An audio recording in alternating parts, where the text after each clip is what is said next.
Chapter 1. Rise of the Fox.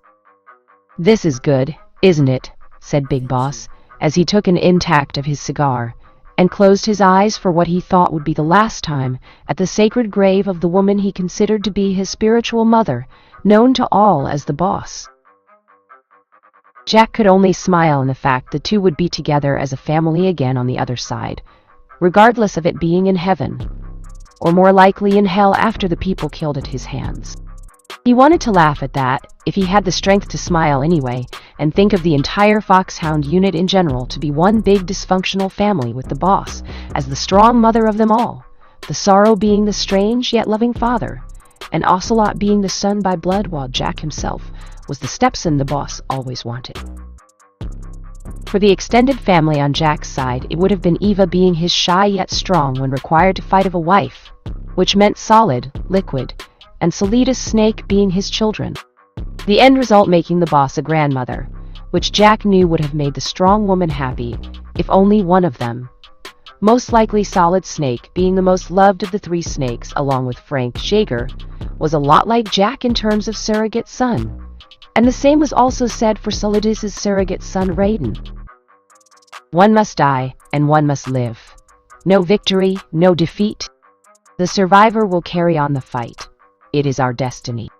The one who survives will inherit the title of Boss, and the one who inherits the title of Boss will face an existence of endless battle. Those had been the Boss's words years ago. Now there was no one left for him to fight. The past foes they had fought were dead, or no doubt dying. It was time for Jack to stop living this life of war, and just go home to his loving mother, and that special woman he loved, Eva. "No more battles for me. I'm coming home, Boss," thought Jack, as he felt his spirit leave his body, and join his surrogate military family in the afterlife. If there was ever an answer to the question of whether there was a heaven of hell, could possibly be answered by Big Boss, if allowed to re-enter his body, and tell his son due to the fact he felt himself to be in both. Big Boss believed in many things during his time being a Solider, which included a strange sense of karma, as he found himself standing in the very place the Boss had been killed, known as Rokovoid Bareg, and found himself to be semi-young again. "Hello, Jack," said the Boss, as she appeared behind him from one of the thick trees he had at one point hid behind when being shot at, and saw her in the white sneak suit she wore all those years ago. The Boss looked the same now as she did back then. "Boss," said Jack, as he felt compelled to salute her like a saluter should, and saw that loving smile she always gave with pride shining in those tired eyes. "You don't have to salute me anymore, Jack. I'm here not as your superior officer, but as a mother come to embrace her son and welcome him home," said the Boss, as she hugged her surrogate son, and Jack hesitantly at first returned it. "May I call you Joy?" said Jack, not knowing what else to call her. "Of course, I always preferred that to the Boss. Though considering your title after I was defeated, you must have wished to keep the title of Snake, or Saladin from what I have heard of the many titles given," said Joy, seeing Jack wince at that. "I'm sorry. I'm so sorry, Joy." "Forgive me," said Jack before he got on his knees and looked up at her, tears running down both of his eyes despite the eye patch. "I already have, Jack. What was asked of you in terms of your mission was hard to do. I know, my own mission was hard for me too, because it required I betray your trust, our bond, and love we formed for each other. When I look at you, Jack, I see the second son I could never have after all that happened, and loved you as if you were my own," said Joy, as she looked at her surrogate son, and cupped his head, felt him press his face against her stomach, crying for the first time ever since even before he killed her. "I felt like I died inside when I killed you. I hated myself for what I had done and began to drown myself in the many battlefields I engaged in to numb the pain," said Jack, feeling Joy's hand petting his hair and feeling droplets of tears fall on him from her eyes. "I know, Jack. I died the day I betrayed you.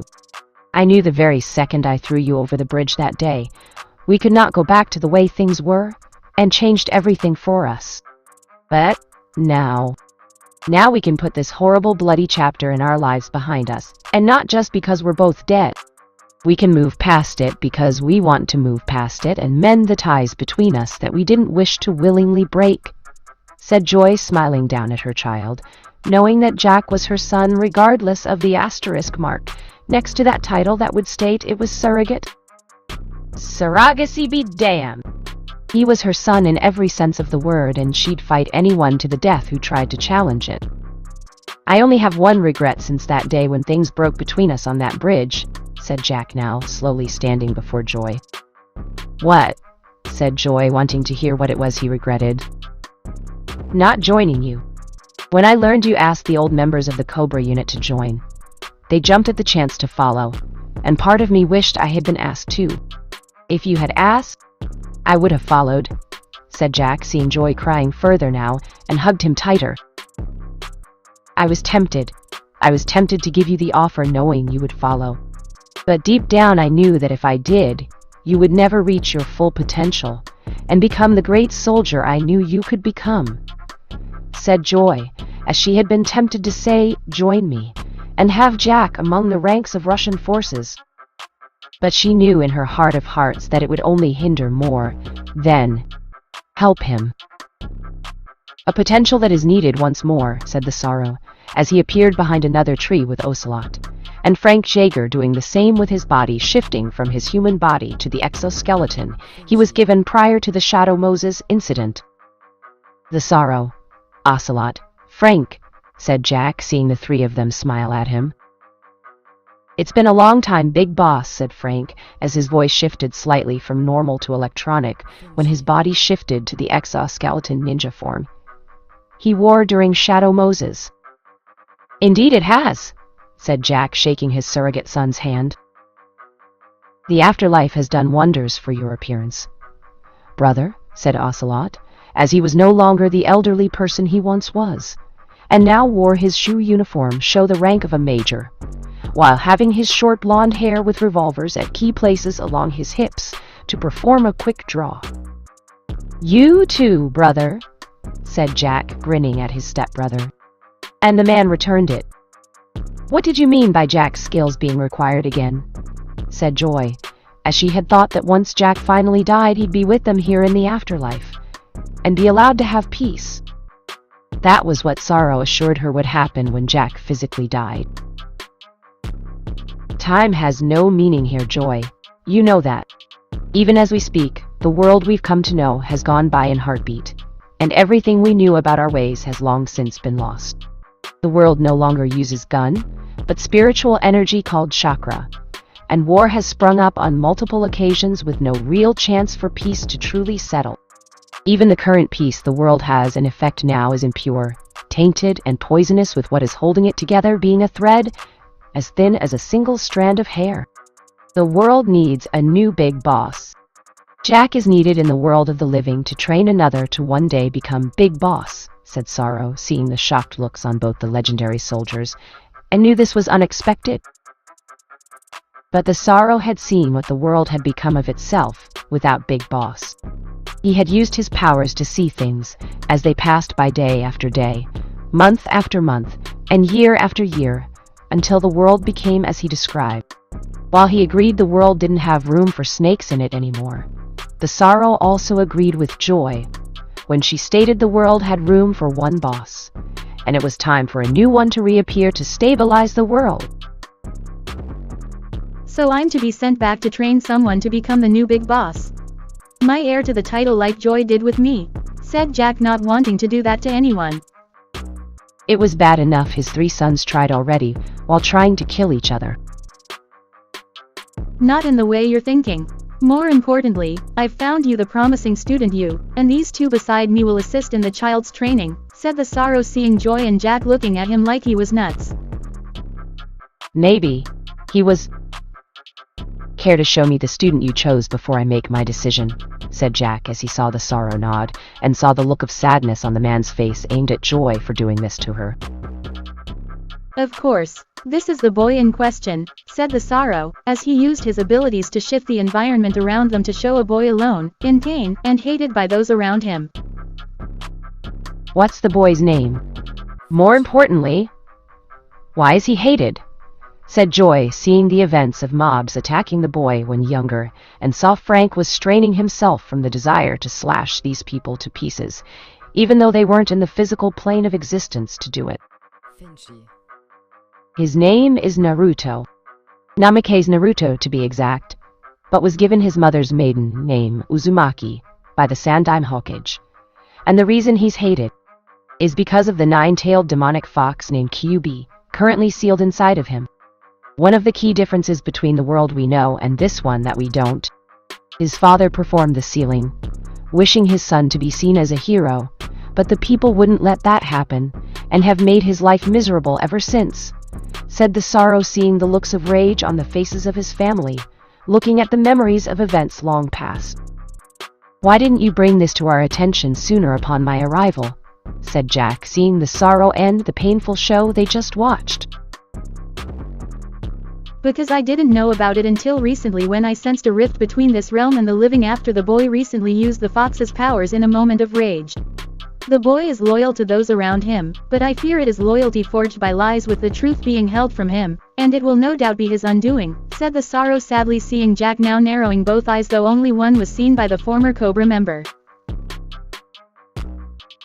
He's being manipulated, like what Major Zero did with us. He was the one who feared the boss the most, and had set things in motion for everything that happened with our family. He even set things into motion to turn my eldest son against me after I formed Outer Heaven and wanted him to join me. This Hokage is manipulating events to keep the boy under his thumb by playing the kind old man while secretly allowing this abuse, while stopping it before the abuse turn lethal. It's a form brainwashing which makes the victim believes his savior cares, but is in fact involved in the inflicting of the pain, and gains the victim's absolute loyalty, said Jack, having seen such crude use of brainwashing before when it came to child soldiers in training. "I hurt you, yet I save you just so you'll be loyal to me, and only me when it's time to put you to work kind of programming." Again, it was very crude, slowly progressing, and yet sickeningly effective when used on a single individual. Like the blonde, blue-eyed boy they had just witnessed get abused. Exactly. "Jack, I know you don't want to do this, but the world needs a big boss, and this child has the potential to become something great. The village he is in will never let that happen, and he will only achieve his potential if given a proper teacher to guide him," said the sorrow, seeing Jack run a hand through his hair. "How would we even train the kid? How can we train him if we won't even have our bodies?" said Jack, seeing the sorrow smile. "Simple. Your spirits will be in his body," said the sorrow, seeing the raised eyebrow of Ocelot, and Frank was looking at him like he was crazy. "Well, crazier than usual. Want to run that by us again?" said Ocelot, knowing this was crazy even for him. "Your spirits will enter the boy's body, but you stay within his mindscape, where you will meet and train him in the skilled art. Everything the three of you have ever learned will be passed on to this boy, and he will use them to their fullest extent. No guns.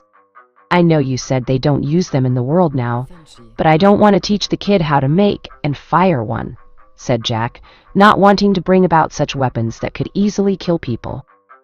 "Agreed," said Frank, as he saw Ocelot look reluctant, but gave in at the end, and nodded his head about not teaching the boy about guns. "Very well. I suppose using guns in this day and age with the kid wouldn't be necessary, since they have so many unique ways of killing people without them," said Ocelot, seeing his father smile at him. "Excellent. I'll take you into his mind now," said the sorrow, before the four of them vanished and left Joy alone. Naruto's mindscape. "And here I thought the sewer system under Volgan's damn Russian fortress was bad," said Jack, finding himself ankle-deep in water, as he saw Ocelot looking around to see the pipes above being blue and red, with the latter seemingly leading somewhere. "This way," said the sorrow, sensing the Kyuubi nearby. Sure enough, the four soldiers of war walked towards the golden-colored bars, which held the Kyuubi, and saw that the cage was a mess with purple snake, like chains around it. When the sorrow put his hand on it, the image of someone hitting the seal from outside of Naruto's body came into his mind, and knew this was a seal meant to block the Kyuubi. "So this holds the big bad fox," said Ocelot with his hands on his hips. You have something against foxes. Oh yes, that's right. You lost your arm to me back in Shadow Moses, said Frank, laughing at the gunman, and seeing Ocelot glare at him. Knock it off, you two. I need to remove this seal placed on the original so we can speak to the Cubi, said the Sorrow, using his powers that connect him to spiritual realm, and manipulate the dark seal placed around the one already placed on Naruto. The moment the Sorrow did that, however, did the room brightened in a crimson glow, and the once tolerable presence of the Cubi behind its golden cage now becoming a near-crushing experience for them all. They looked through the cage, seeing the Cubi grinning its massive teeth at them, and its eyes looking at each of them. And what do we have here? 4 souls from the beyond, here in this weak vessel of mine, and in front of my cage? For what purpose are you here? Speak, said Cubi, narrowing its eyes at them while lowering the pressure of its power slightly to make at least one of them speak. Greetings, Kyubi no Kitsune. I am called the Sorrow. I, along with the 3 souls here behind me, wish to help your vessel become stronger. To become the ideal soldier, the ideal shinobi, and if nothing else, then the ideal host for you, Kyubi no Kitsune, said the Sorrow, seeing the narrowing crimson eyes of the fox gazing into his eyes. You are not from this time frame in the world. I sense that much from the 4 of you. I also sense you are from before my own, said Kyubi, its eyes widening in surprise at such news.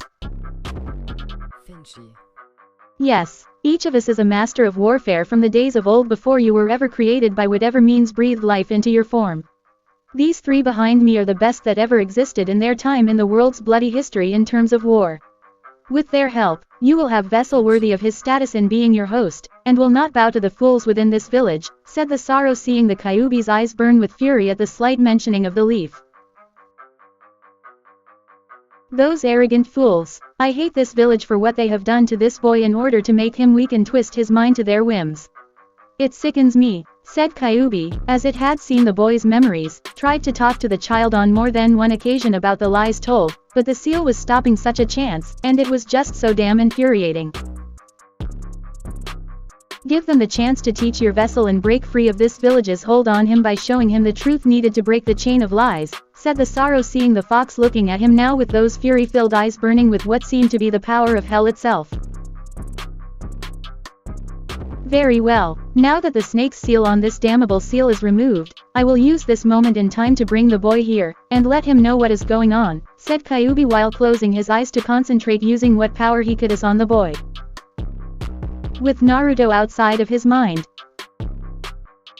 Naruto was furious, irate, pissed off. Whatever you wanted to call the term, he was angry, and wanted to hit something until it broke. Never in his life had he been so mad, even when the reason behind his abuse by the village was made known to him during that big incident with Mizuki.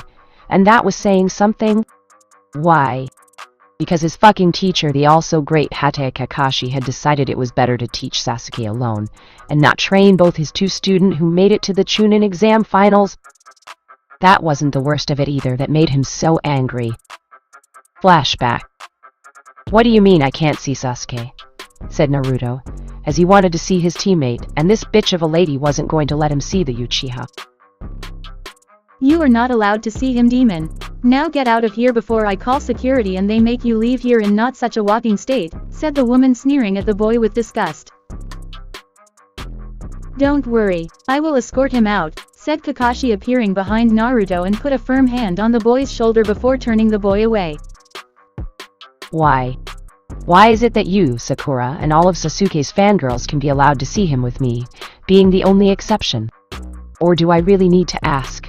Said Naruto, seeing the Junin narrow his one eye at him. No. You don't. Frankly, Naruto, I don't think it's in your best interest to see Sasuke right now, as you have to train to fight Neji, and you can't do that here, said Kakashi, while seeing Naruto's mix with joy and fury over training to fight Neji after the crap the older boy pulled on his younger Hyuga of a cousin. I suppose you're right, Kakashi-sensei. What time should I see you for training? Said Naruto, seeing Kakashi raise an eyebrow at him as if he just told a strange joke. Training? Naruto, I'm not going to be training you. I'm training Sasuke, said Kakashi like it was the most natural thing in the world. What? Why can't you train me too? Said Naruto, seeing Kakashi again. Look at him with the "Are you serious?" like appearance on his masked face. Honestly, Naruto, I don't really think you have what it takes to beat Hyuga Neji, due to being a prodigy, and Sasuke is fighting a much tougher opponent. A foreign shinobi is far more dangerous to fight than fighting one of our own, and Sasuke needs to have my undivided attention, said Kakashi, seeing Naruto's eyes burning with rage at him for this betrayal. A foreign shinobi is more dangerous. Did you not see what that prick Neji did to his own cousin? The team nearly killed a member of his own family and probably would have too if not for the medics that forwarded to Hinata in time. I think you have your facts in reverse, said Naruto, seeing Kakashi's eye narrow dangerously at him. Are you questioning your Chunin superior, Naruto? Because if you are, I'll see to it you are removed from the Chunin exams and have your shinobi license suspended, said Kakashi, seeing Naruto's eyes widen before they narrowed dangerously too. So that's how it is, huh? You're just like all the other assholes in this village. You want me to lose? Maybe even die? Well, I got news for you, Hataka Baka Uzumaki. Naruto does not go down easy, and if you try to take me down, you better have a fucking army at the ready to back you up, said Naruto, walking away from the surprised Chunin. Don't you want to know who I asked to take my place in teaching you? Said Kakashi, seeing Naruto stop and glance at him. Why? It will just be one of the many jerks here in the village who hates me and will try to sabotage my training. As if anyone could call your way of doing things training, since all you do is focus on Sasuke. While I'm cannon fodder with Sakura being a human shield for your precious Uchiha. Tell the guy you hired to go screw himself, you, or Sasuke for that matter. It seems to be the only thing you three are the best at, said Naruto, raising his right hand and gave the finger while walking away. Flashback ends. When Naruto was far away from the hospital, into the forest of one of the many training grounds of Konoha, the blonde screamed out with all his anger, smashing through all the trees around him, and cursing the people in the leaf for screwing him over. People in the orphanage, the civilians, the shinobi, the academy instructors, and even the Hokage for some reason. That deep inside felt right. Like a secret, even bigger than Kyuubi was there in the wind waiting to be told, and yet the powers that be were keeping it locked away out of his reach. It was infuriating. Falling to his knees, Naruto felt exhausted from using his rage in what felt like a fraction of his usually much larger reserves of stamina, and collapsed before unconsciousness claimed him. Naruto's mindscape. Naruto found himself deep within his mind, which he had been in before, but always felt like it was a dream, and when asked about what the place was to the Hokage, the old man had looked nervous, though explained the place he saw was nothing to be concerned about. At the time, Naruto had no reason to doubt the Hokage's words in leaving it alone, but now, after the facts about Kyuubi being sealed inside his body, and the abuse he had suffered for it, made sense that this place was not some kind of reoccurring dream. I hate my life, said Naruto, walking through the water-filled floor, and felt a pull towards a single place that seemed to be calling for him. The kid's finally here. Took you long enough, Fox, said Ocelot to the fox, growling at him. Be silent, mortal. The seal the Yondan Hokage placed on him to lock me away is not making things easy for me. All it will let me do is give what chakra I can to help heal him, and even then such an ability has been used on injuries received from the fools in the leaf, rather than the enemies of the leaf, said Kyuubi before seeing the blonde make his way up to the cage and see him along with the others. So you are sealed inside of me, said Naruto calmly, but the anger at the realization of the truth being seen before his very eyes only hurt more, and stared at Kyuubi without any fear at all. You were expecting it to be a lie, said Kyuubi with a raised eyebrow. Considering all the crap I went through with the village because of you. Absolutely, said Naruto with a hint of sarcastic tone into his words, while seeing the fox chuckle at him like he just told a joke. Not a chance, kid. You're stuck with me, as I am stuck with you. But fear not, for it seems help has come to you in the most unlikely of fashion, and not even I suspected would appear, said QB, motioning for Naruto to look to his right, to see the 4 legendary soldiers standing there. Who are you? How did you get inside my head? Said Naruto, seeing the Sorrow step forward and smiled down at him. I am the Sorrow. Behind me are 3 of the greatest legendary warriors the world long ago has ever known. I brought them here to help you, Naruto. We have seen your pain, and we wish to help so you won't suffer anymore, said the Sorrow, as he pointed to Big Boss, Revolver Ocelot, and Gray Fox, all waiting to introduce themselves. You all want to help me. Why? Said Naruto, as he was cautious of getting help from anyone since all people did were screw him over and laugh at his expense. Because you have the spirit of a soldier in you. We have seen the abuse you suffered at the hands of this village. We have seen you endure it all, and that takes a strong will. One that won't be broken so easily, said Big Boss as he walked over to the boy and smiled down at him. What will you teach me? Said Naruto, as he saw Big Boss smile at him. And it was one of someone he could trust.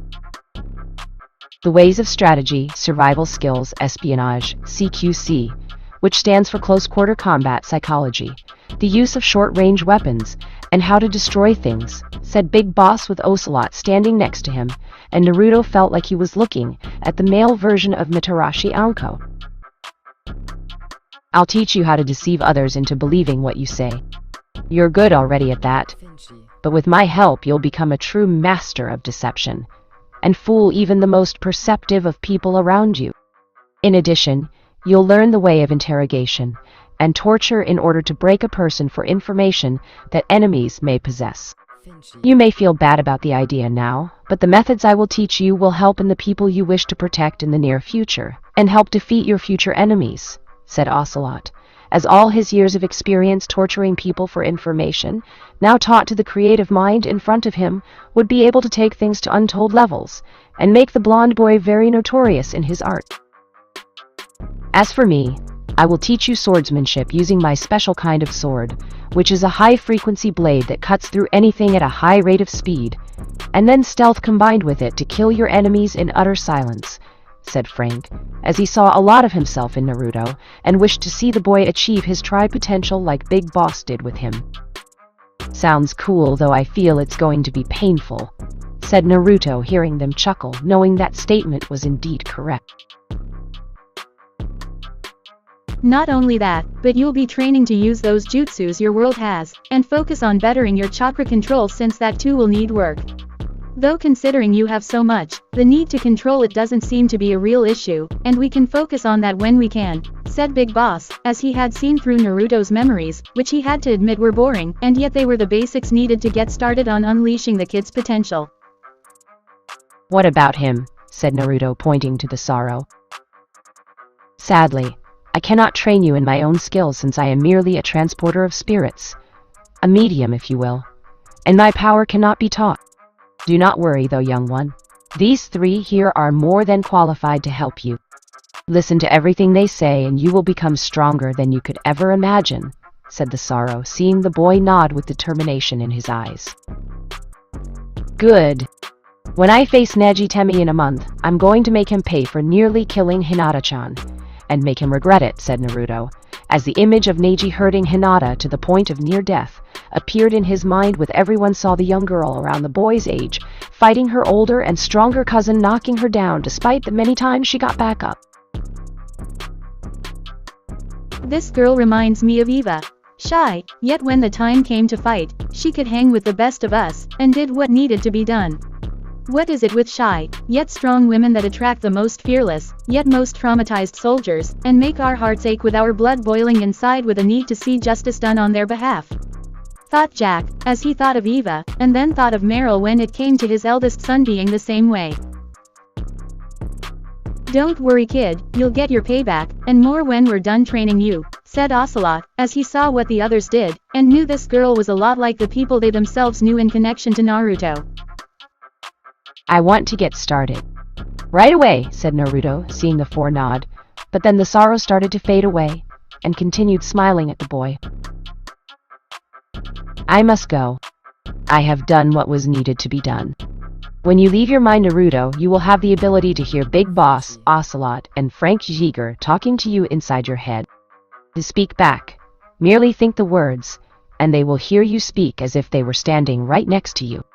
Remember Naruto, no matter what awaits you in your coming trials that may come, no matter what people may say about you, and no matter what dangers you will no doubt face.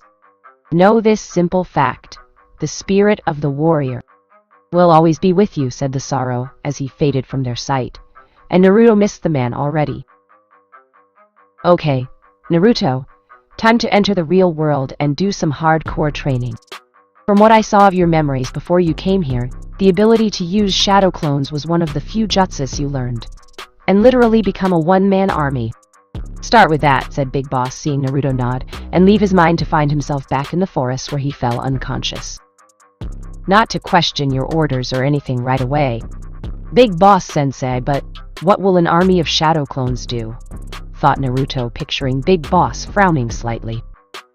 You mean you don't know the secret behind the shadow clone jutsu? Said Big Boss, knowing it was in the boy's memories that he read it. Well, I was kind of in a rush to learn, and didn't have time to read everything because Iruka-sensei interrupted me in my learning, thought Naruto, hearing Big Boss sigh in his head. Not surprising. Then again, I doubt anyone would willingly tell you given your status in holding the Kyuubi, and thus hinder your training? One of the reasons the shadow clone jutsu is forbidden, from what I looked at the contents of your memories and reading what you saw, the shadow clone transfers all the information it learns to its creator, and thus allows the user to learn things faster. Days worth of training done in hours, weeks worth of training done in days, and so on with this kind of jutsu. For you though, it is so much more, as you can make so many shadow clones to do different things at the same time, and become stronger at a faster rate. Given your education up until now, I think this will help even the odds, and bring you up to your rightful level, said Big Boss, as he saw Naruto nod his head slightly before making an army of shadow clones. Okay. What's first? Thought Naruto, seeing Big Boss in his head smiling before getting into the CQC stance. We're going to work on CQC today, which your shadow clones are going to learn by having them follow my movements within your mind, and have them spar with each other. After they are done, I want push-ups, sits-up, crunches, and every form of physical fitness your body needs to get muscled. Also, from now on you'll be going on a strict healthy diet outside of your usual ramen eating binges, and make sure you grow up to be taller. Kyuubi's already working on that part by channeling some of his chakra into your body's structure at night to increase your overall height, said Big Boss, while keeping the fact the boy would be sore in the morning from each forced increase of growth, though the pain would be numb compared to Naruto's workout regimen. I don't care about the pain. Bring it on, thought Naruto, as he was sparring with one of his clones, and going through the stances Big Boss was doing with Frank helping. Unknown to Naruto, however, the Sandame was watching this through his orb, and didn't like it at all. It wasn't that the Hokage didn't like the boy, but Naruto was believed to be the child of prophecy Jiraiya mentioned to him, and that the boy would become powerful under the right hand guiding him. The problem was the boy could change the status quo for just about everyone, which included the leaf, and had to be kept under control should the prophecy come to pass, with the leaf being unaffected by the changes that would come.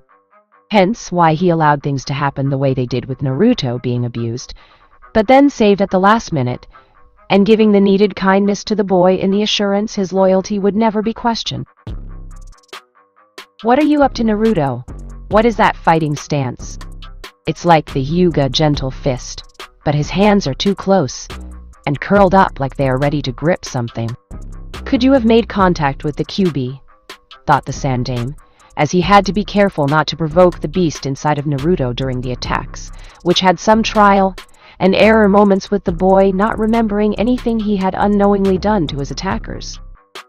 The boy just had to stay the course set upon him by the Sandame and the Hokage, just had to keep Naruto loyal to the leaf, no matter what. Making a hand motion, a team of Anbu led by Nico appeared, and kneeled before the Hokage, knowing that to be summoned by him meant an important mission. You summoned us, Hokage-sama, said Neko, awaiting orders. Yes, keep an eye on Uzumaki Naruto. I have a feeling something is off about him, and it's not good in the slightest, said the Sandaime, seeing the group nod before poofing out of his office. If Naruto started to realize his full potential, he would have to have Inoichi dive into the boy's mind and erase anything the blonde learned in order to keep him at a certain level. 3 days later, Naruto was in his apartment, doing sit-ups, push-ups, crunches, and every other form of physical fitness. Big Boss asked of him with the shadow clones doing the same. Big Boss told him that the memory of the actions would enter his brain, which would pass down to the memory cells in his muscles, and make them feel like his body did several times what the number his body actually finished doing. As for his diet, Naruto had told how to live off the land, to eat things that would make a normal human puke, and do what it took to survive where there was no civilized food found in any village or city. Naruto ate bugs, fish, snakes, and anything else he could hunt in the wild while his shadow clones were moving in secret under henge to the library to study different jutsus along with different kinds of chakra control ideas. However, even with all the intense training Naruto had done using shadow clones while isolating himself from everyone in the village, it wasn't enough. And Big Boss knew that the boy's activities were being monitored by shinobi outside the boy's home. Kyuubi had long since sensed them days ago, meaning they were sent to spy on Naruto at the behest of the Hokage, and the old man was beginning to remind Big Boss of Major Zero even more. The fact Naruto had to have his shadow clones henge into some random shinobi just to get in was appalling, and it was time the boy learned the painful truth behind the lies of the old man. To do this, Big Boss knew he would need Naruto go in there without the use of a henge, and cause a stir within the library. However, there was always a risk that the action would bring about Naruto being taken away at the end by the Hokage in secret, and then investigating the boy's recent actions by having one of those mind invaders enter his head. If the Sandaime learned of them, he would no doubt find a way to seal the three of them up, wipe Naruto's memories, and do God knows what to the poor boy just to make sure things went his way. I wonder, Kyuubi, if it were possibly, could a shadow clone take more than one hit and last long in a fight, said Big Boss, seeing the Kyuubi sitting its face down near the bars, while enjoying the company of the three soldiers. If anything, the Kyuubi felt honored to be in their presence, as they were masters of war, and all its violent glory, yet they did not arrogantly embrace the glory in their actions of their time. Besides, the trio were helping Naruto get strong, and the one thing the fox wanted was a strong vessel given how the leaf had tried to bring about its suffering through the boy. Even demons didn't do that. It is possible, though you can only take a few hits before the shadow clone is no more. If the shadow clone is stabbed, it will be an instant kill, and no amount of chakra can stop the jutsu from dispersing, said Kyuubi, seeing the man nod and then walk away to plan things out. The next day. You want me to do what? Thought Naruto, as he didn't quite understand the order, and Big Boss knew the boy wouldn't.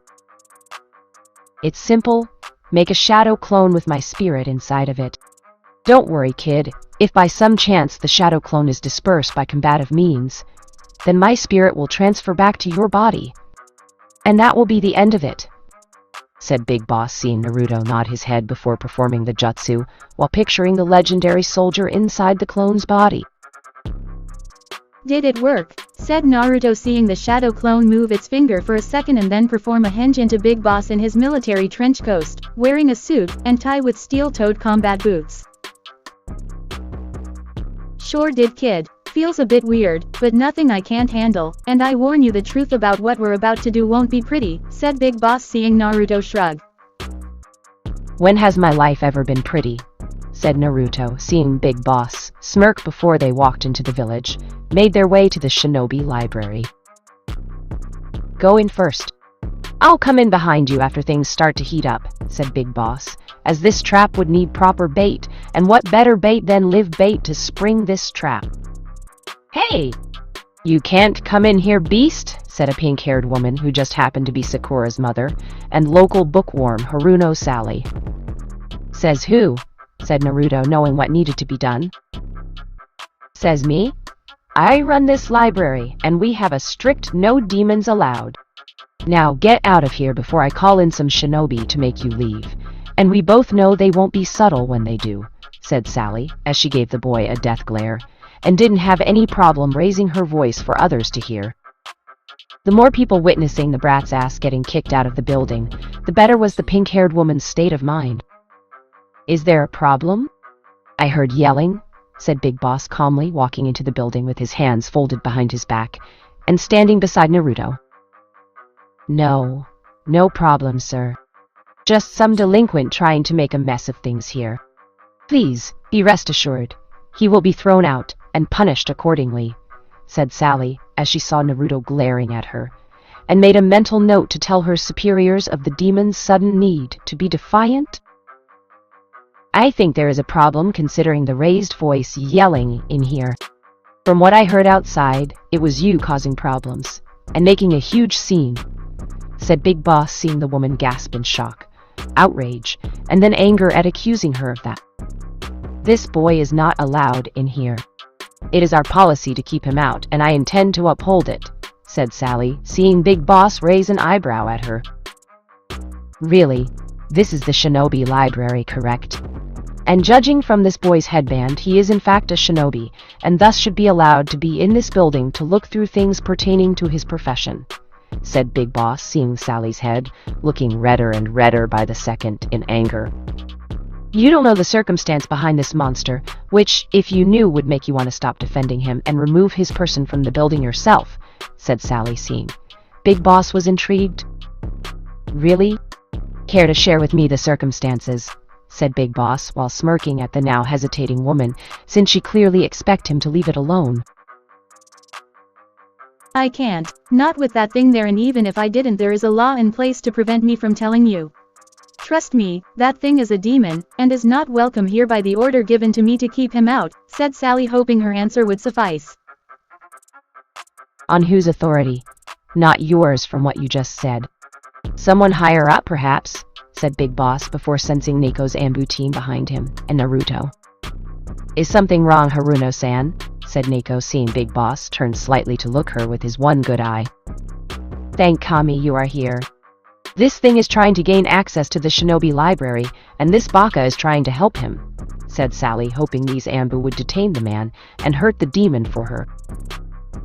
She stated the boy was not allowed in here, and that it was a policy put in place by a high-ranking official. "I merely asked who made such a policy," said Big Boss, seeing Neko's Ambu tense, and knew they were nervous about skating around the Sandame's little, not so enforced when in private law.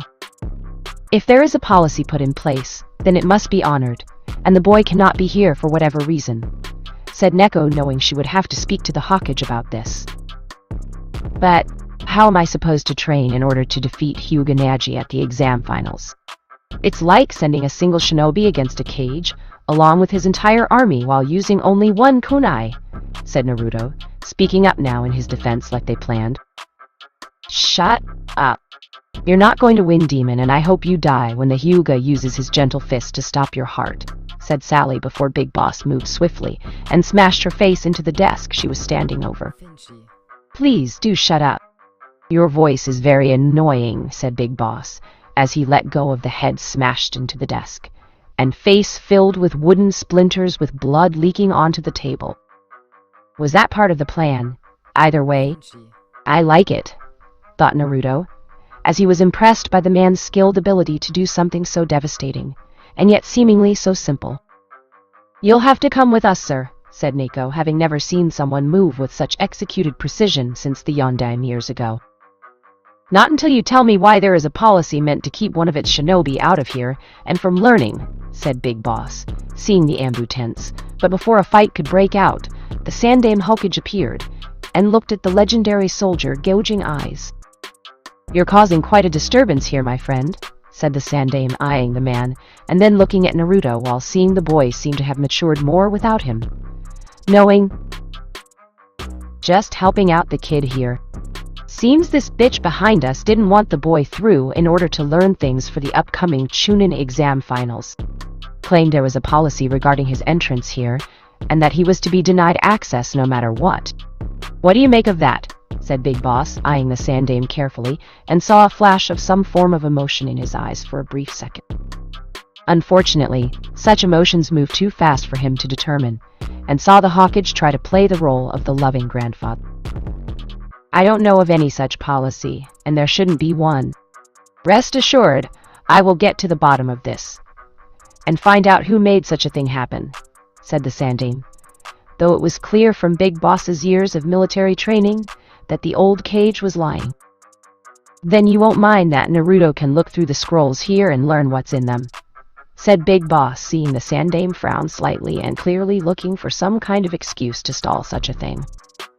Well, I was hoping that could wait until later when I've spoken to you and Naruto about this incident, said the Sandaime, knowing such an excuse was as good as any.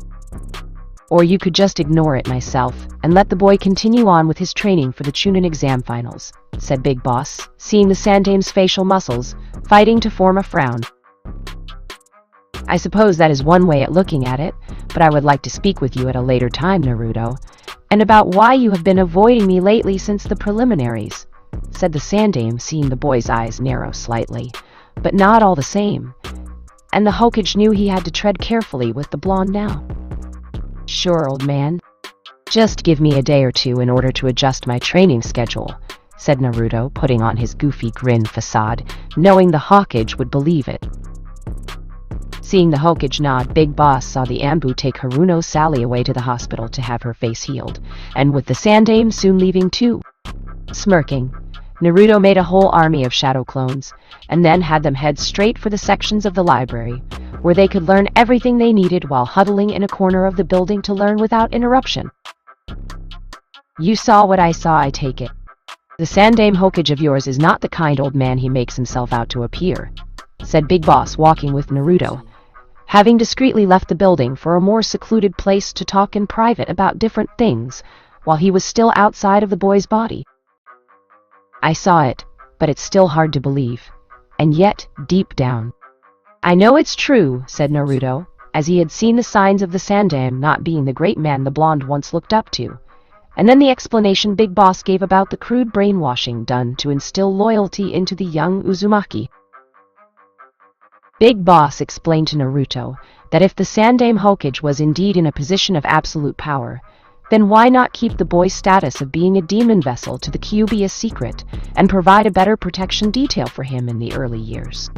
Why have the boy live in such a crappy neighborhood? How many times did Naruto get beaten close to death, only to have a team of Anbu loyal to the Hokage actually intervening at the last possible moment, and barely within mere seconds before the death was nearly assured by those who hated him?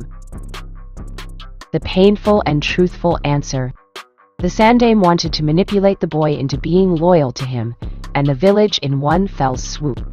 So long as the Sandaime lived, the loyalty of the Kyuubi vessel was assured, and ingrain a sense of loyalty to the village no matter how bad the abuse. Now Naruto was seeing the truth for the first time, feeling the chains forged by the lies of the Sandaime that he himself had put on the blonde, slowly breaking piece by piece, and with Big Boss's help would be removed forever. You can't stay here in the village, kid. We need you out of here by at least tomorrow with a good head start and someplace where we can get you a HF sword, said Big Boss, as he saw Naruto nod solemnly, and his mind was currently going over the best places to go for such a weapon, while getting back in time for Chunin exams. What about the Land of Iron? Said Kyuubi, having been allowed access to the needed information Naruto had in his head. The Land of Iron, said Naruto before focusing on that particular place in his head.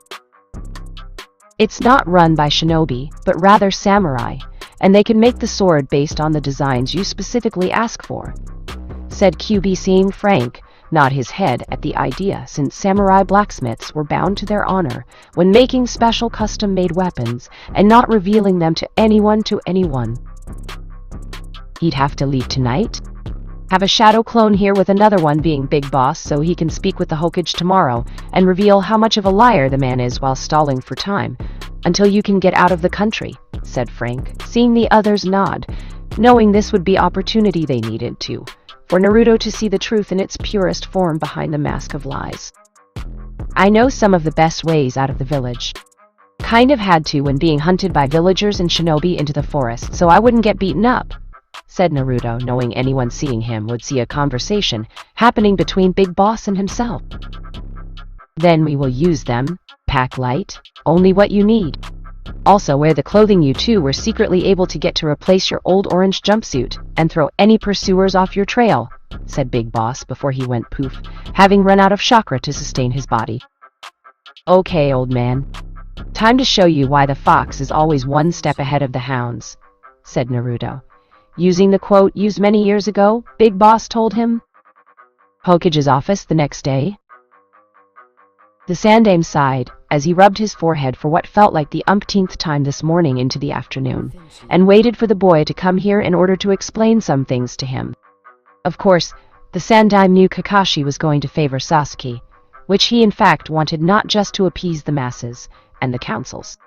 He did it because it was the best course of action since Sasuke's purpose at the moment far exceeded Naruto's right now, and Jiraiya was back in town ready to train the boy, if only in the small things.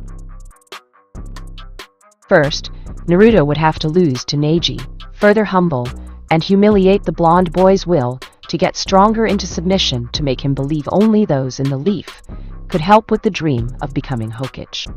In doing so, Jiraiya could then have the boy slowly learn like a rabbit, trying to nibble on the carrot dangling in front of his nose, and all the while pulling it away after a bite to make the boy want more at the price of obedience.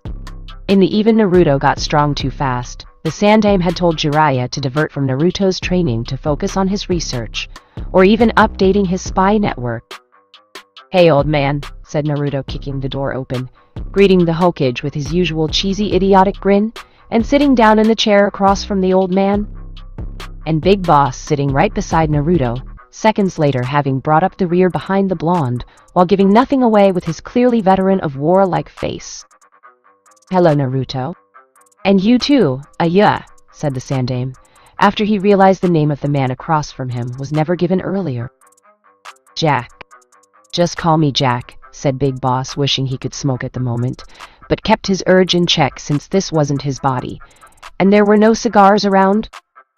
He'd just have to wait until his spirit was back in Naruto's body to manifest one. Okay. Jack, I was wondering how you became interested in Naruto's life, and what had happened yesterday in your own recount of things, said the Sandaime while hearing the two tell him everything that happened, nodding his head every moment, which counted like he did care, and looked surprised when Naruto mentioned it. Wasn't the first time he'd been kicked out. Is that all, old man? I have to get back to training, said Naruto, getting out of his chair to leave with Big Boss standing up too. That's another thing I need to talk to you about, Naruto. I want you to consider dropping out of the finals against Neji. The thought of losing you to him would be unbearable, and with Kakashi off with Sasuke, said Sandaime before he could stop himself, and saw the blonde's blue eyes narrow at him. So you know what he did? You know he doesn't have any faith in me beating Neji. Do you also know the name of the so-called sensei the man asked to fill in for him? Do you? Said Naruto, with all sense of joy gone and the air becoming noticeably thick in the room. Konohamaru's instructor, Bizu, said the Sandaime calmly, though the hairs on the back of his head were starting to rise in a panic. That jerk, he hated me from day freaking one when we first met. Why should I even try to learn anything from him when I can get stronger by doing things on my own? Why do you even allow this to happen? Why not order Kakashi to train me along with Sasuke? You're the Hokage, said Naruto, seeing the Sandaime trying to figure out what to say about this, and Big Boss was also waiting for a proper response. They got none. He doesn't have to answer you, Naruto, said Big Boss finally, with both kid and elderly man looking in his direction. He doesn't, said Naruto, trying to look puzzled, but only looking it to make the third Hokage sweat a little, and let Big Boss lead things up to the inevitable conclusion that awaited this drama within this room. No, the Sandaime won't change things because he doesn't want to change things and is hoping you fail the Chunin exams. Most likely your first match, said Big Boss, seeing the Sandaime's eyes widen. That's a lie, said the Sandaime, practically shouted while rising up from his seat. Prove it. Order the boy Sensei to come into this office right now, and order him to train Naruto for the Chunin exam finals, said Big Boss, seeing the Sandame pause while looking back at him, and then at Naruto with the blonde's eyes narrowing dangerously. This situation doesn't concern you, Jack. Leave my office now. I have to talk to Naruto about some private and personal things, said the Sandame, seeing Jack narrow his one eye at the old Hawkage, planning to manipulate the boy further. Like you did in not telling him why people are always abusing him on account of the QB. Like when you lied about not knowing who his parents are, said Big Boss, now getting the Sandame's full attention. Who are you? Said the Sandame, as he began to sweat heavily now, and saw Naruto glare become more intense. Someone who knows the truth about the boy's horrible life. Someone who broke Naruto free of your lies and manipulations. He knows everything.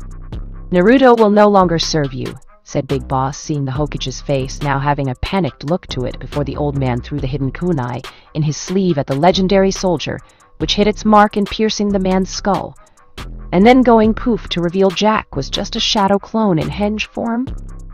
A shadow clone, but that wasn't Naruto at all behind it despite the henge. It was like another spirit had been in it, thought the Sandame before looking at Naruto's serious face that reminded the old man much of the Yondaime. He was right. I will no longer serve you or the village. You've betrayed me for the last time, old man. Don't worry, I'll return to fight Neji at the Chunin exam finals and win the whole damn thing.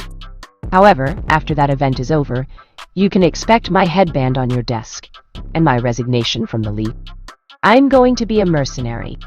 I'm going to the highest bidder for my services, said Naruto, smirking, seeing the Sandame put on his pleading grandfatherly face now.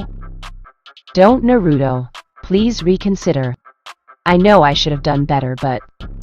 said the third Hawkage was silenced by the boy's killer intent. Shut your mouth. I've had it up to here with you and your lies. I'm gone, old man, and there is nothing you can do to stop me, said Naruto before walking to the door, but was struck in the back by a kunai, to the shoulder by the Sandame, and staggered forward before turning around glaring at the Hawkage with a "Vayuarum is a big fucking mistake" kind of look. And then Naruto went poof, much to the Sandame's surprise. Shadow clone. Damn it, said the Sandame, as he had to act fast to recover from this situation, and cursed Kami for letting things spiral out of control. He quickly called for Ambu and told them to get Jiraiya of the Sannin in the hot spring into his office immediately, with Naruto at the moment. Asshole, said Naruto to himself with his eyes narrowing at the memories he got from the shadow clone, and his anger filled him for the lies the Sandame shoved down his throat. It had to be done, Naruto. I want to apologize to you, but I can't do that, as it would taint the impact of the truth hidden behind the lie, and that would only make things worse. All you can do is endure, get stronger, and then get your payback when the time is right. Not a second sooner, said Big Boss once more inside his head with the others. Yeah, I know. At least we have a whole day of a head start since I've been running since I got out of the leaf and made it pretty far to the land of iron. At this rate, I should be there in the next couple of days, and I can get my sword commissioned, thought Naruto, seeing the trio in his head nod. Such a sword will take the remaining time you have until the Chunin exams to have it completed, much less time to train and use it properly. While it's being made, the plan of giving you a bloodline we discussed should be addressed, and what should be given in terms of such a power, said QB. As this had been discussed by the Fox, Naruto, and the trio of legendary soldiers quite a few times when Naruto's body slept, while he stayed awake within his mind, furthering the training with them. What is my bloodline limit going to be? We never really finished in choosing which one to have, thought Naruto, knowing that Big Boss wanted to give him a one-eye dojutsu bloodline, which he called the tactical eye, and have it hidden behind an eye patch, like the man's own, with the exception being the eye patch can be used on either eye to further make enemies become confused or underestimate the blonde when they see it. The eye itself would read out important tactical information to Naruto, telling him about an enemy's strengths, weakness, elemental affinities, the amount chakra they have, and basically provide information to the blonde to use against the enemy. What's more was even if given this kind of bloodline, it could easily change at any time beyond the original specifications, and could lead to things never thought up before since it was totally new dojutsu. Frank wanted to give Naruto an exoskeleton suit-based bloodline, which would cover the boy like a second skin, and yet would be metallic to further protect him. It would be not unlike Frank's own suit back in Shadow Moses he wore in order to live, but it could be turned off when no longer required, and also give the boy physical enhancements to his body. The suit ability would increase his agility, speed, strength, and the necessary hand-eye coordination to use the HF sword to its utmost potential. Not only that, but Frank wanted Naruto to take up his codename, Gray Fox, and bring back the title to its former greatness. Ocelot was the only one unable to really side with either party, as they both had good arguments for using such bloodlines, and the Kyuubi didn't know what to do either. The only thing I can think of that will make everyone happy is to give the kid both, said Ocelot, seeing everyone look at him like he was a genius. Which he was, of course. Can we do that? Thought Naruto, looking at the fox behind the cage. It's possible, but it will not be easy. To give you the dojutsu will cause your eyes to be temporarily destroyed in order to work my chakra into them, and rewrite the design to allow the new pair to absorb the bloodline into them, said Kyuubi, seeing Naruto flinch at that. Do I want to know about what the other bloodline will do to me when you make it happen? Thought Naruto, seeing Kyuubi shake its head no. No. Though I don't think it will take a prodigal genius to figure out it will cause you a lot of pain, and there is also a chance you may be discovered by Leaf Shinobi if they can sense my chakra altering your body for this bloodline, said Kyuubi, seeing Naruto once again flinch at the notion of being in pain and caught by Leaf Shinobi soon after. No doubt they'd just make him suffer more in his weakened condition before dragging his body back to Konoha, where the Sandaime would seal away the power Kyuubi gave him. Okay, so it's going to hurt. Been there, done that. When we get to the Land of Iron, which will be around tomorrow if I keep my current pace, I find a hotel, pay for a room, look for a samurai swordsmith, ask him to make me a special sword, and then get my bloodlines within the remaining time before the Chunin exam finals. Sound like a plan, thought Naruto, seeing all eyes on him now before nodding. Sounds about right, Kit. You have enough money, said Kyuubi, seeing Naruto smirk at him. Are you kidding? Those bastards in the Leafs merchant quarter would barely sell me anything, and the only things I could get were outdated stuff they threw out. If I tried to buy anything, they'd triple the price just for me, and wouldn't let me have any of the good quality stuff. It was actually cheaper to wait until they threw out the old stuff since they constantly overstocked on. Thought Naruto while secretly patting his pocket where his swollen wallet.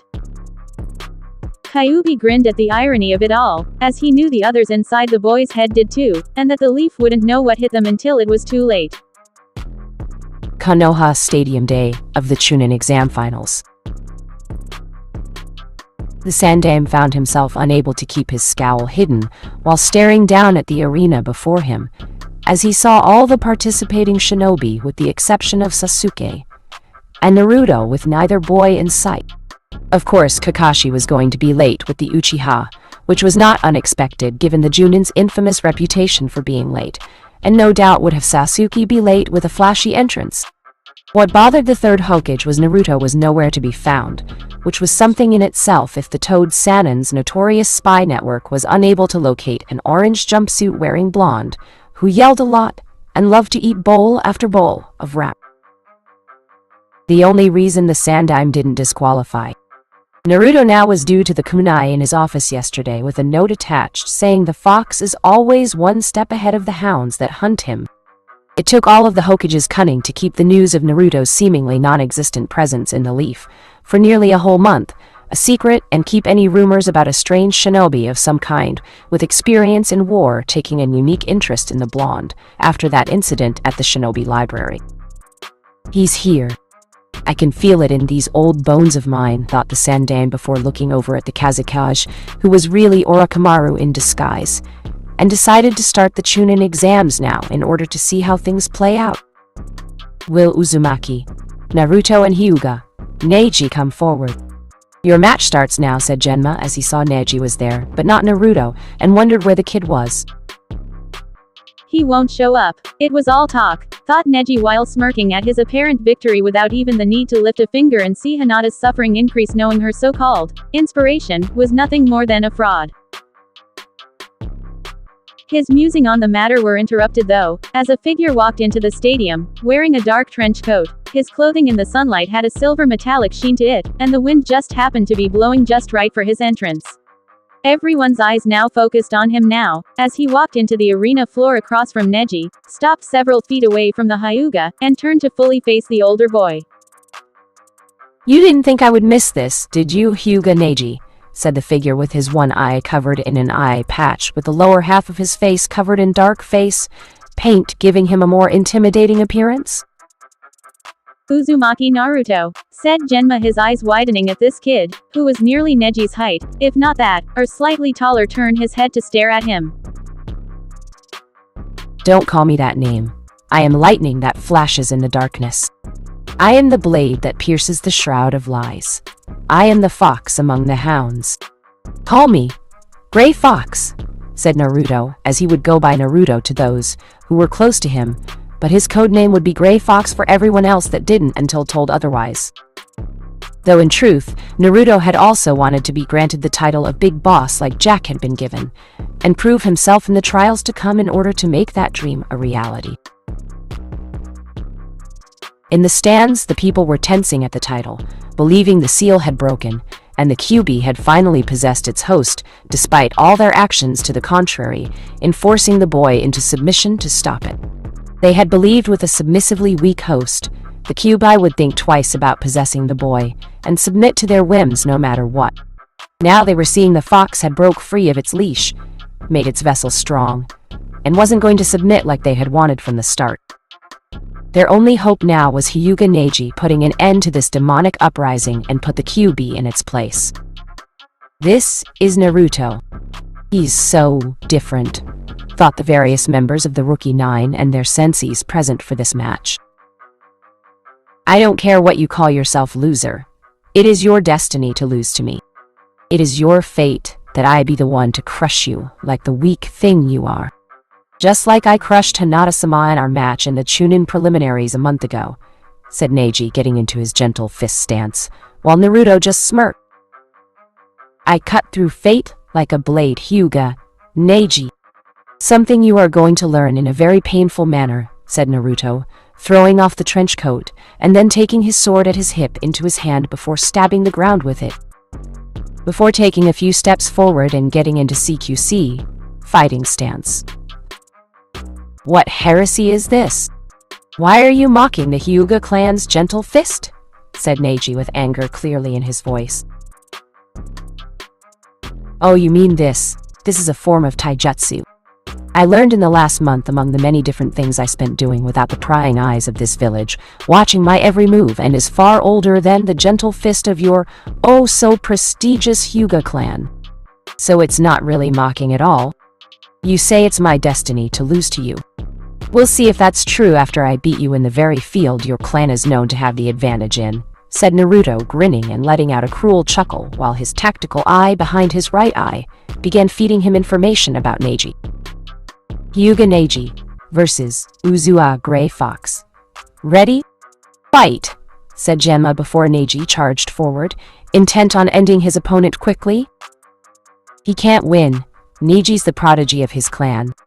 To even consider fighting Neji in taijutsu is insane, thought Tenten, having seen Neji defeat Lee in countless matches in taijutsu.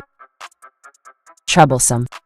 Just when you think a guy like Naruto is figured out, he then pulls this on us and changes everything we know. And what is with the name Gray Fox? And why are the people around here uneasy about it? Thought Shikamaru, as he saw Neji trying to take Naruto down, and was surprisingly failing at the job. That's right, Hyuga Neji was failing to take down Naruto in taijutsu. Naruto, who could not win half the spars against teachers, and even most of the other students. Granted, back then no one would teach Naruto anything, and didn't have family to help him train. But still, For Hyuga Neji to fail against Naruto in taijutsu meant the world was seriously off its axis, and it was very troublesome in Shikamaru's genius mind. Naruto open-palmed Neji in the chest, sending the Hyuga boy flying back, and it was clear by the surprised look on the Byakugan user's face that this was not how he expected things to go. In fact, almost everyone watching the fight expected Naruto to lose instantly in the first few minutes of the fight, and thus it would be the end of the boy's attempt to advance his shinobi career. What's wrong, Neji? I thought it was my density, if not my fate, to lose you in the finals. And yet here I am standing toe-to-toe with you. Come on, Teamy! Stop trying to hit me and hit me. That is, if you can, said Naruto, using the knowledge in how to taunt his foe, which he learned from Ocelot, and saw Neji getting angrier with each passing second. The gentle fist attacks were getting sloppier. The strikes aimed at Naruto were becoming more easier to block and counter with each attempt made by the Hyuga prodigy.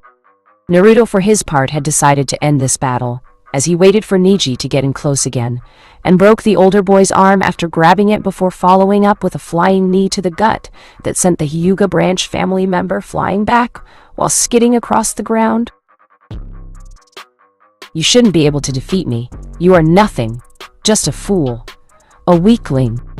A mistake made in an unholy union. I am a Hyuga prodigy. I am born of a noble clan, of noble line, of a rich clan heritage.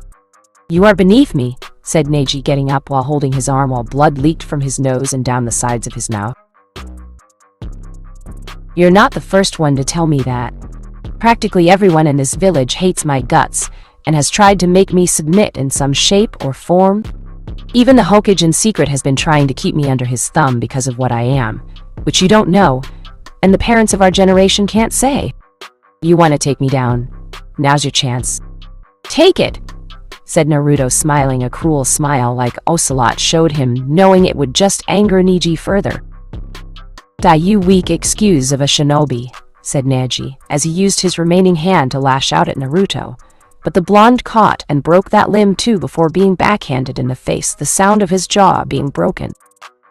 If I'm such a weak excuse of a shinobi, then why am I the victor of this match, and you are on the ground, defeated, said Naruto, walking away from Neji before looking at the proctor to call the match while picking up his HF sword and trench coat.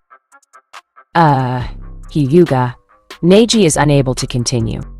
The winner of this match is Gray Fox, said Genma, with the crowd being stunned into absolute silence. Damn. Right. I'm the winner. This world doesn't have any room for snakes, but foxes are another matter, and it's time the world recognized that fact, said Naruto to himself while QB, Big Boss, Frank Jaeger, and Ocelot inside his head agreed. The rise of Gray Fox and future Big Boss of the world had begun. Chapter 2. Mercenary Work. Naruto walked up to the fighter's box, his steps barely making a sound, as he had been taught by Frank on how to walk in terms of stealth, and looked at the group assembled in the room. Shino was there, his eye telling him about the bugs, and the Abarame's ability to communicate with them.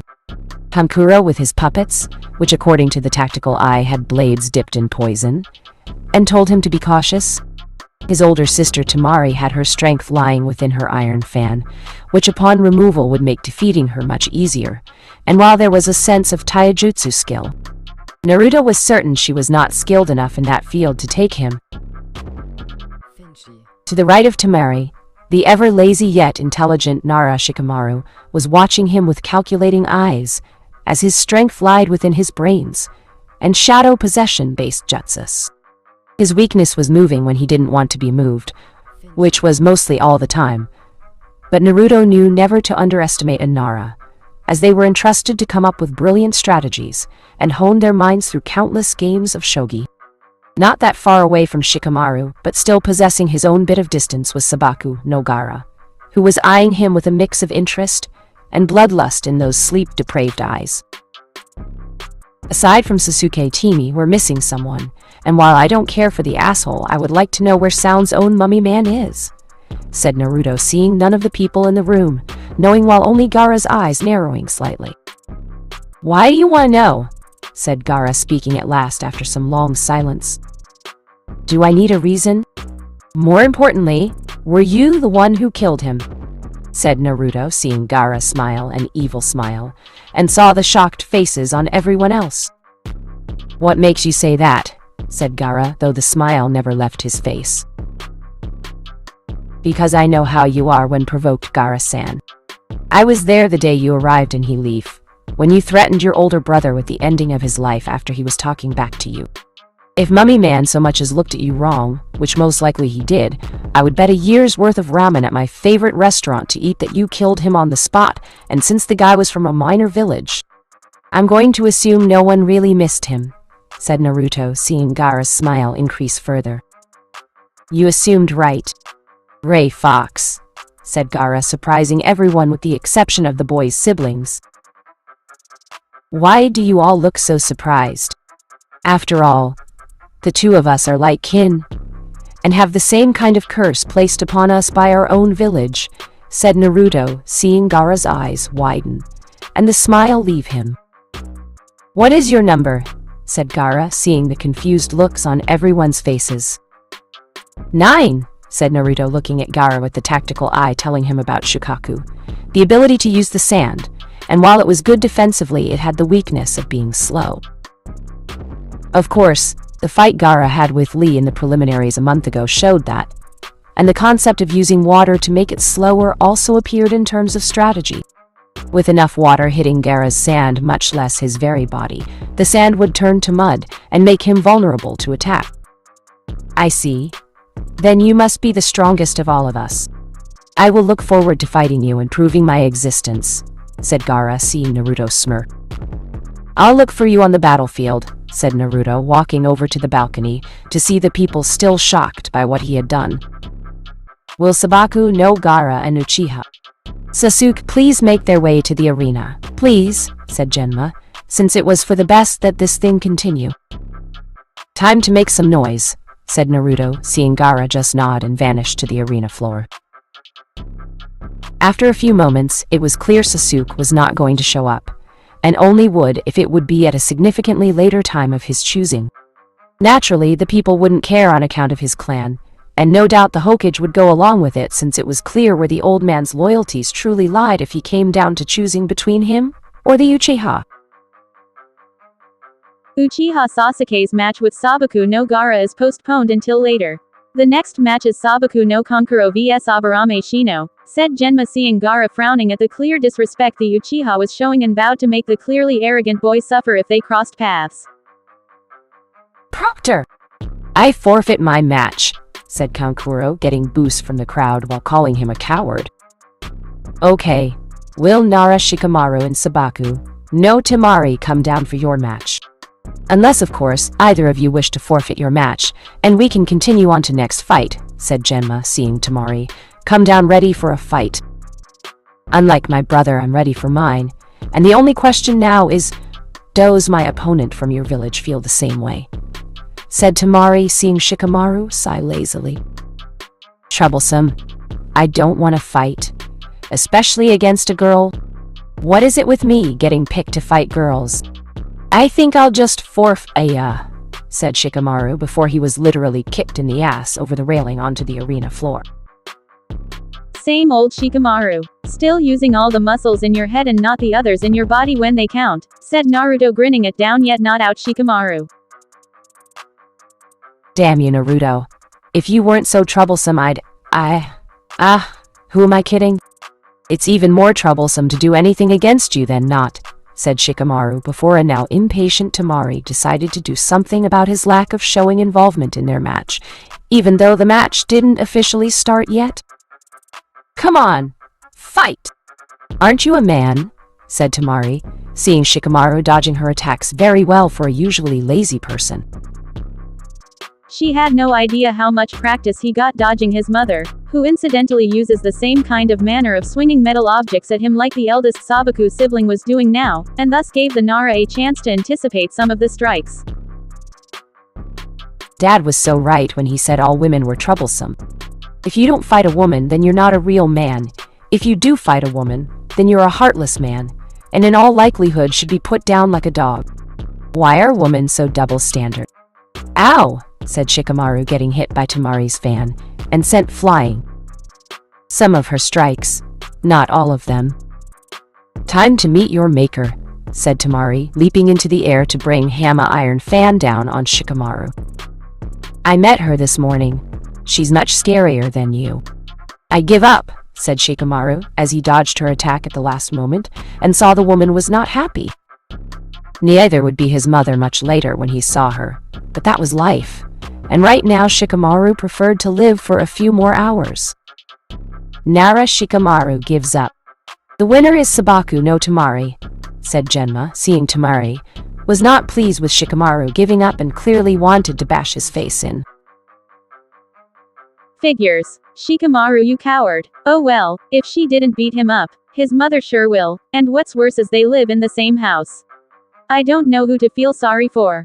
The house, or Shikamaru? I think their house deserves more sympathy, said Naruto, grinning at Shikamaru, who was sighing, sulking, and slowly getting out of the arena. Such a sloth, that one. Now it's time to Uchiha Sasuke versus Sabaku no Gaara. Will both fighter please enter the arena for your match, said Genma, hoping for the Uchiha's sake that he got here in time. Because this time there was no way to postpone the match, and would no doubt upset the clients for having such a tardy competitor. Uchiha or not. If the Uchiha doesn't show up, I want to fight a warrior of my choosing, and I won't take no for an answer, said Gaara, as he wasn't going to be denied a fight a second time, and would make someone fight him if he needed to do things that way. We'll see. No promises, said Genma, as he now waited a second time along with just about everyone else for the Uchiha, and hoped the boy would finally arrive. Sadly, he had yet to arrive, and it was making people upset. What should we do, Hokage-sama? We can't postpone the Uchiha's match any longer, said the Hokage's Jonin aide, seeing the Sandame narrow his eyes across the arena at Naruto, who was currently looking back and basically daring the old man to favor the Uchiha. Just one more time. Do it, you old fart. Favor the Uchiha in this just to prove I'm right. Even if you don't, the mere fact you are stalling just proves he's special and deserves your, oh, merciful help in this matter, thought Naruto, knowing the Hokage was in a bind now and couldn't avoid it forever. Disqualify the Uchiha, said the Sandame, at last, knowing any longer would make a bad impression on the Lee. This cannot be happening. I know Sarutobi doesn't know about my plans because he has done everything to keep the Uchiha in the finals. I need to wait until the Uchiha is here, thought Orochimaru, though he was also interested in Uzumaki. Naruto's sudden change that clearly occurred right under the Sandame's nose. Could his actions in blocking the seal holding the Kyuubi have done this? Could he have misaligned the five-pronged seal in some way to bring about this transformation? Uchiha Sasuke is disqualified for being late. The winner by default is Sabaku no Gaara, said Genma, having been finally given the call, and once more got boosts from the people. How disappointing. I was hoping to see the Uchiha fight a good match. This means that I came all the way here for nothing, said one potential client, while others were speaking the same way. To them, the only good fighter so far from the Leaf was Gray Fox. The next match will start now. Will Gray Fox and Aburame Shino come down to arena for their match? Said Genma, with Gaara going back to the fighter's box? Don't get angry, Gaara. All things come to those who wait. We'll have our fight. Count on it. Just think. The Leaf is saving the best fight for last, and you'll be considered one of the two best when the time comes, said Naruto, seeing Gaara smirk at the news, and for once Mother wasn't complaining about the wait. Personally, I see no real reason to fight you, Gray Fox. There is no logic in it, said Shino, while finding the new name to call Naruto to be difficult in remembering since it was so sudden. Perhaps not. If you don't want to fight, then forfeit your match, and there will be no shame in it. In all honesty, I'd prefer it if you didn't fight me, and conserve your energy for future battles that lie ahead of us, said Naruto, seeing Shino's eyebrow crease behind his glasses at his cryptic message. I see. Proctor, I forfeit my match as my skills are at a disadvantage to my opponents, and I will not win, said Shano, seeing the man sigh at so many giving up. Okay, Aburame Shino forfeits his match. The winner is Gray Fox, said Genma with the loudest boos so far from the crowd. Mainly Konoha citizens and shinobi too that didn't like the idea of Naruto winning easily, much less through trial by combat. I forfeit my match too. There is no way I'm fighting Gaara, said Tamari, as she was one-touch girl, but fighting Gaara was too much, and wasn't about to risk her health. Okay, fair enough. Then we'll just have to cut to the chase. Will Sabaku no Gaara and Gray Fox please come down to the arena for your match, said Genma while mumbling, and please no more forfeiting before the two competitors were in the arena. I told you, Gaara. The best match was indeed saved for last, said Naruto, drawing his HF sword, and saw Gaara grinning back at him. You are strong, stronger than before. I don't know how, but I can feel the change, and it make mother happy, said Gaara, eager for a fight now, before a gust of wind interrupted the two from having it with Kakashi arriving with Sasuke. Are we late? Said Kakashi, though he already knew the answer. Yes, you are. Not only that, but Sasuke is disqualified, and before you complain, the third Hokage held off your match until the very end, while stalling to the very last second he was capable of using, said Genma, much to the surprise of Kakashi, knowing that the Junin suspected they had plenty of time, even after the postponing given the matches that came after the Uchihas. What? Then who is Gaara fighting now? Said Sasuke, pointing at Naruto. Uzumaki. Naruto, but recently he has changed his name to Gray Fox, and won't just let anyone call him by his real name, said Genma, seeing the shock on both the Junins and Genin's faces. And Naruto, said Kakashi in shock at seeing his failure of a student look so different. Don't call me by that name, Hatak Baka. You are unworthy to speak it after ditching me for this jerk. And for what? You brought him in late, and he lost his spot. I bet you're even surprised to see I beat Neji, much less that I'm eaten alive, and no doubt even more when you hear from Gay how I beat his own prodigal student in taijutsu. That's right, Hatake Baka. I, Uzumaki Naruto, beat Hyuga Neji in taijutsu in front of everyone here in this stadium, and it was no thanks to you, said Naruto, sending killer intent at the Junin, which made the man shiver, and Sasuke stumble back. Can our match start now? I'm tired of these interruptions, said Gaara, barely keeping his hunger for blood in check now.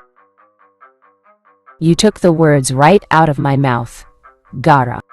Get that tardy piece of crap into the stands where he belongs, and let's show these people how monsters like us fight, said Naruto, grinning at Gaara, who grinned back, and the cork on his gourd holding his sand flew off with the sand itself shooting out, while now holding a wavy snake motion like an actual snake preparing to strike. How dare you! I'm an Uchiha, an elite. Gaara is my opponent.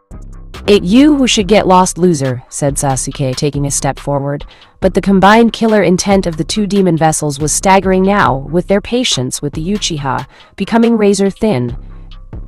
And about ready to turn on the boy had Kakashi not done what Naruto had asked. More like commanded, but to each his own point of view, and Kakashi was not going to do anything that would risk the Uchiha's health. Start talking, Gay? What happened? Said Kakashi now, where Gay, his team, and the rest of the rookies that didn't make it were now seated. I'm not sure myself, my old rival. Is it true? You didn't teach the boy anything, said Gay, seeing Kakashi shrug like it wasn't important. I taught tree walking while on our mission in Wave, said Kakashi, like it was something though painful to even try from the way he made it sound. That was months ago, Kakashi. You didn't teach him anything else. Nothing else, said Kurenai, as she was seeing her female student looking on with worry for Naruto, and felt a sense of worry for the boy too. Chivalry wasn't dead if what she had seen and heard a month ago with Naruto swearing on Hinata's blood that he would get Neji back for his cruel actions. The boy was a mess. I couldn't train him in anything. I could have years to work with the brat and nothing would have come of it, said Kakashi while the others disagreed. Are we talking about the same Naruto here? Because the Naruto a month ago back then, and the one now are two completely different people from what I'm seeing, said Ino, as the match had finally started with Gaara shooting sand at Naruto. And the blonde had spun away from it before losing his trench coat to maneuver, better when in combat. At the same time, it gave Naruto the means to cut through the sand with the HF sword and get closer to Gaara. The Uzumaki warrior leaped over Gaara, dodging sand shuriken, spikes of solidified sand, and cut through the projectiles again with his sword, much to the surprise of everyone to see the boy so precise with swordsmanship. Who taught him to move like that? To swing a sword like that? Thought Tenten, as she saw the sword Naruto was using, was no ordinary sword, and was seen to be made from outside the leaf. You're definitely strong, Gray Fox. Clearly stronger than the Uchiha, said Gaara, finding himself happier than he had been in years, if by killing people around you in a very slow and agonizing manner a means to find happiness. You too. You are the perfect person to test my skills out on. I thank you for that, said Naruto, as he danced around Gaara, spinning and angling his sword to cut through the sand around him. You can thank me by giving me your blood, said Gaara, shooting a thicker wave of sand at Naruto, who kept back, flipping away from it, and then went through quick hand signs. Water style. Water. Dragon. Jutsu, said Naruto, knowing that such a jutsu in an area without water required a lot of chakra to make. But considering how much he had in terms of reserves, the lack of chakra wasn't much of an issue, and was able to launch the jutsu right at Gaara, by having the water travel through the sand until it hit point blank with enough force to send the youngest of the Kazaki's siblings right into the wall. Not bad. He's using water to muddy the sand. The muddier the sand, the less strength it has to hurt people and kill them, thought Shikamaru, seeing what Naruto was doing. Seeing his chance, Naruto rushed forward, arc his sword arm back, and then threw the weapon straight at Gaara with the blade of the HF sword piercing the Tsunaboy's shoulder with the muddy sand, doing its job of absorbing most of the impacting power behind the throw. However, the blade still pierced through the sand into Gaara's shoulder and cut into his flesh. You cut me. Cut through my sand. My armor. I see blood. My blood. I'm bleeding. You made me bleed, said Gaara, feeling, seeing, and smelling the crimson liquid falling down his shoulder. Something tells me I just did something that was a first for him, thought Naruto, seeing the boy cry out in agony from his wound and realization that he was actually bleeding for the first time ever. I'll make you pay for this. I'll make you bleed for this action, said Gaara, calling all his sand to him, both wet and what was still dry. Damn it. Gaara's abilities have been weakened because of the brat. My only option now is to begin the invasion and hope Suna's forces can get their weapon to a safe place to let the sand dry out, thought Orochimaru, giving the signal to Kabuto, who, having seen the signal, had performed the genjutsu, and soon explosions were heard outside of the village walls. And that, ladies and gentlemen, means we now have a whole new fight on our hands, said Naruto. Using chakra strings, he now shot to his sword and pulled the weapon back into the loving hands of its master.